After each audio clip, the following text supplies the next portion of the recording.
We are in a FIFA international window, meaning there's a bunch of international soccer, which debatably is probably my favorite kind of football. It is watching international tournaments, whether it's the Euros, the Gold Cup, uh, the World Cup, of course, anything. I mean, the, something about international football just makes it so fun. It drives the passion, and I do love my club football, of course.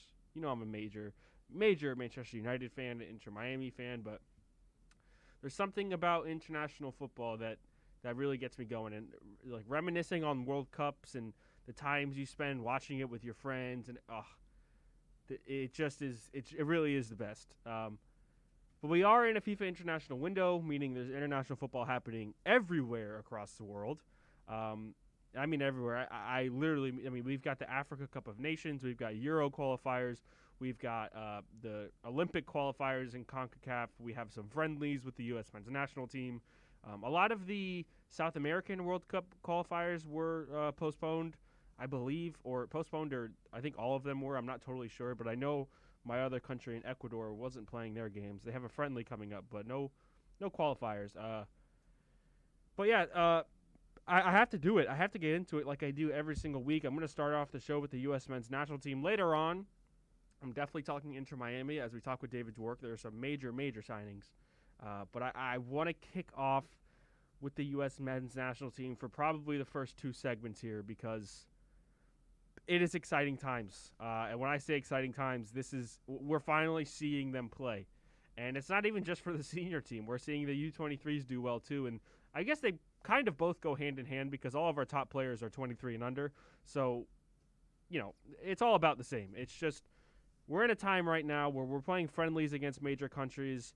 We just beat Jamaica 4-1. The senior team did on Thursday. We're going to play Northern Ireland tomorrow. I'm going to get into that game. But then we had the U23s. We're getting ready to qualify for the Olympics. I'll get into that later. But we have to play Honduras tomorrow at 5. So both teams, the senior and U23 team, are going to be playing tomorrow in pretty important games. And that is exciting stuff.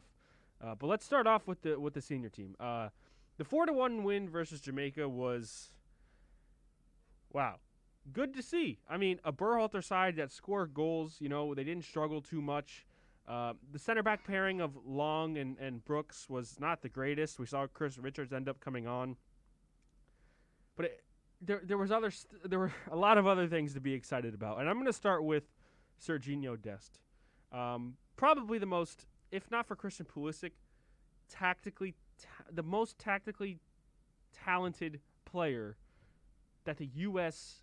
men's have ever seen. I mean, this guy he's off the charts. There's no reason for him not to be playing along Lionel Messi every single week. This guy is class. He scored an amazing goal from a position that he doesn't normally play on the club level. Serginho Dest was playing on the left as a left back, and we talked about this in a couple of previous shows. The depth at right back for the U.S. men's national team right now goes on forever. I mean, Reggie Cannon, Brian Reynolds, you have DeAndre Yedlin, obviously Serginho Dest.